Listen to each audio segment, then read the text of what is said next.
Bonjour Kylian, bonjour à tous. Un squat évacué ce matin à Cayenne. C'était prévu, le squat Enzila, dont le démantèlement a commencé, voilà, il y a à peu près 1 heure. Et pour certains habitants forcés de quitter leurs habitations, eh bien, ce sera la rue. Le rebond épidémique est déjà là. Le comité scientifique territorial était plutôt pessimiste hier lors de sa réunion hebdomadaire et il dit qu'il faut s'attendre en plus à d'autres rebonds dans l'avenir. Le préfet Marc Delgrande serait sur le départ, alors aucune confirmation de la préfecture pour l'heure, mais il y a quelques semaines, un fonctionnaire évaluateur avait interrogé plusieurs acteurs locaux sur l'action préfectorale en Guyane, notamment Gabriel Serville, que vous entendrez tout à l'heure. Et puis enfin, Michael Mancé à la CTG, pourquoi pas, en tout cas il a officialisé sa candidature hier, vous l'avez entendu tout à l'heure, il était l'invité de Victor Zamit, et Christiane Taubira à l'Elysée, pourquoi pas également. Elle n'a pas officialisé, mais une pétition lui demande de se présenter en 2022. 58 minutes encore à passer ensemble ce matin, ce mardi 24 novembre, 8h20, le supplément qui va accueillir Saïna Manotte. Vous serez les bienvenus pour parler avec elle, pas simplement que de son concert qui va lui arriver très vite le 11 décembre prochain. D'ailleurs, il y aura quelques invitations à vous offrir sur Radio Pays, mais également de l'actualité en général. Vous serez les bienvenus, 05 94 25 76 25. Mais pour l'instant, nous nous rendons juste à côté d'ailleurs des locaux de Radio Pays, au squat Enzila qui est en cours de démantèlement. Et ça y est, les opérations ont commencé ce matin, il y a à peu près 1 heure. Les forces de l'ordre sont sur place. Un engin de chantier aussi est entré dans le squat pour procéder aux destructions. Des dizaines de familles vont se retrouver à la rue à court ou moyen terme. Certaines vivent là depuis des mois, voire des années. Felipe, lui, est originaire du Brésil. Il vit là depuis 12 ans. Ce mardi, sa maison ne sera pas détruite, du moins pas encore. Mais il a observé tous ses voisins s'organiser pour sauvegarder leurs biens importants et essayer de se reloger. Toutes les maisons qui sont numérotées vont commencer à être cassées demain. Et même, vous pouvez voir là devant chez ma mère, il y a un monsieur, il construit déjà un petit côté pour mettre la famille qui est à côté, pour qu'il reste un moment, quoi. Voilà, va loger une voisine qui est juste à côté de chez nous, sa maison va être détruite demain.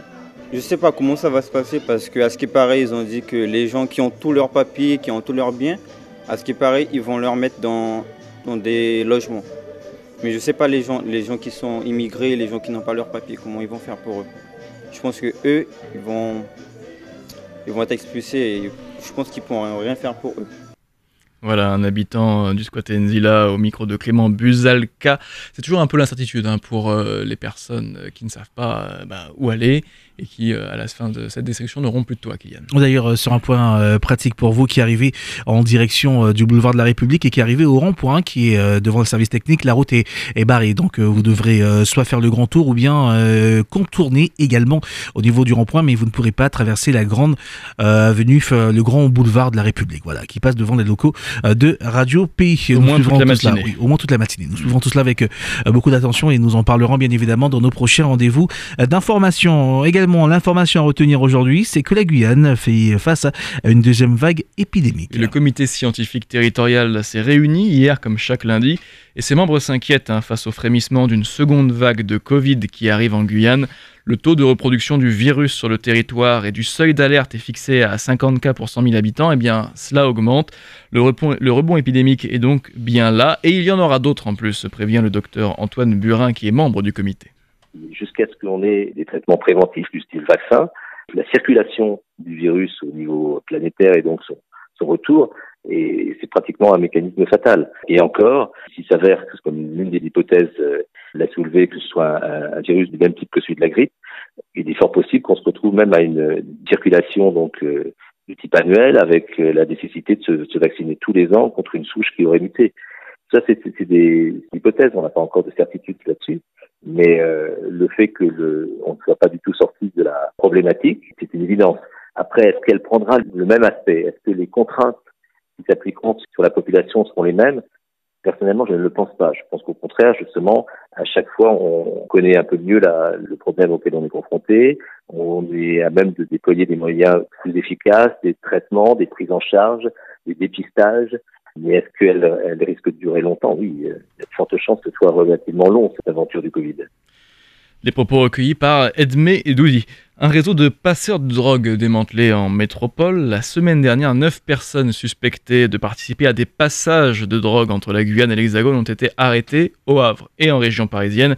Une affaire qui avait commencé il y a un peu plus d'1 an avec l'arrestation ici à Félix Éboué de 2 personnes qui avaient de la cocaïne sur eux et qui trouve donc en partie son épilogue dans cette arrestation de 9 personnes en métropole. 8h07, vous avez certainement vu passer cette information sur les réseaux sociaux. Le préfet de Guyane, Marc Delgrande, serait sur le départ. Sauf que pour l'heure, l'information n'est pas encore confirmée. La préfecture reste muette. Il faudra attendre le Conseil des ministres de demain pour être fixé sur la question. Seule certitude, plus de 70 acteurs locaux, élus, parlementaires, ainsi que des partenaires et collaborateurs du préfet ont été auditionnés il y a quelques semaines par un préfet évaluateur pour se prononcer sur l'action menée par Marc Delgrande depuis sa prise de fonction. C'était en juillet 2019. Parmi les personnes interrogées, il y avait le député Gabriel Serville. Les parlementaires qui sont chargés d'évaluer l'action du gouvernement, d'évaluer les politiques publiques, sont toujours sollicités pour porter une évaluation sur le préfet qui est en place au moment où il doit partir. Donc les questions sont d'ordre très varié et diverses. C'est des questions qui portent sur la relation qu'on a entretenue avec lui, que lui a entretenue avec nous, sur comment on voit son implication au sein de la société avec les corps constitués. C'est des questions qui sont d'ordre très généraliste et qui par moments peuvent rentrer dans certains détails très pointu en termes de fonctionnement, mais d'une manière générale, on essaye de rester sur les grandes lignes de la façon dont l'intéressé a pu servir le territoire. C'est pas quelque chose de vraiment compliqué, mais je pense que les préfets évaluateurs, à travers les réponses qui sont formulées, arrivent très bien à définir un petit peu ce qu'a été le profil d'investissement du préfet pendant le séjour qu'il a passé sur le territoire. Le député Gabriel Serville, d'ailleurs, qui juge ce départ hâtif dans un communiqué publié hier. Lui se verrait bien dans le fauteuil du président de la CTG. Michael Mancé, déjà conseiller municipal à Cayenne, a officialisé hier sa candidature.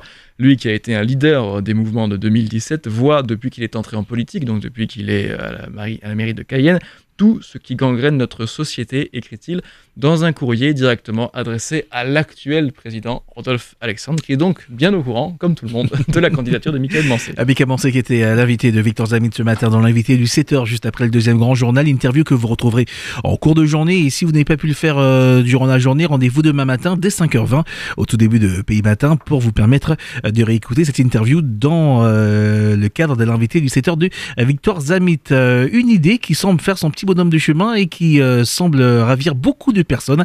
Christiane Taubira, présidente en 2022, ce n'est pas exclu. Alors elle, pas présidente de la CTG, présidente de la République, sauf qu'elle n'a rien officialisé du tout. Il s'agit d'une pétition mise en ligne sur change.org et relayée sur un blog de Mediapart qui demande à l'ex-garde des Sceaux de se présenter à la prochaine présidentielle.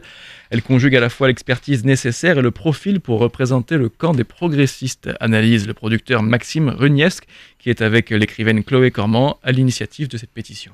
Elle incarne à la fois cette parité nécessaire à la Ve République, puisque trop longtemps les femmes ont été écartées des premiers rôles. Et puis sa parole est unique parce qu'elle allie à la fois l'expertise, la rigueur, mais aussi une forme de générosité, d'empathie dont on a besoin aujourd'hui et qui manque terriblement à la vie publique. Et on en parle dans la tribune de sa loi sur la mémoire de l'esclavage jusqu'au mariage pour tous. On a vu que sur les grands sujets de société, elle était présente et puis elle a une expertise. Elle a déjà fait campagne, on s'en rappelle en 2002. Il y a beaucoup de gens qui nous ont dit à propos de cette élection qu'elle avait volé la victoire à Lionel Jospin. Je n'ai absolument jamais cru à cette théorie. L'élection présidentielle est là pour accueillir une pluralité de candidatures. Si Lionel Jospin a passé un bon score, c'est son problème, c'est Christiane Taubira. Donc voilà, je pense qu'elle conjugue à la fois l'expertise, elle sait faire campagne, elle a été ministre, garde des Sceaux, c'est une femme, on l'a dit, d'expérience. Et puis, on va pas se le cacher, elle incarne aussi cette diversité qui a été très très absente de la représentation politique pendant des années. Cette pétition qui a recueilli près de 5000 signatures sur laquelle Christiane Taubira n'a pas encore réagi. Mais selon un sondage Elab daté du 12 novembre, Christiane Taubira n'arrive qu'à la 10e place des personnalités censées incarner le mieux l'avenir de la gauche, c'est-à-dire qu'elle recueille à peu près 8% de ses suffrages. On termine avec les Antilles et un Guadeloupéen candidat à la présidence de la Fédération de hand. Olivier Giraud, ancien capitaine des Bleus, qui a d'ailleurs le soutien d'un grand nom de ce sport, Jackson Richardson, mais il a face à lui 2 autres candidats pour la présidence de la fédération, Philippe Bana, qui est l'ancien directeur technique national, ainsi que Jean-Pierre Feuillant. Voilà, Kylian.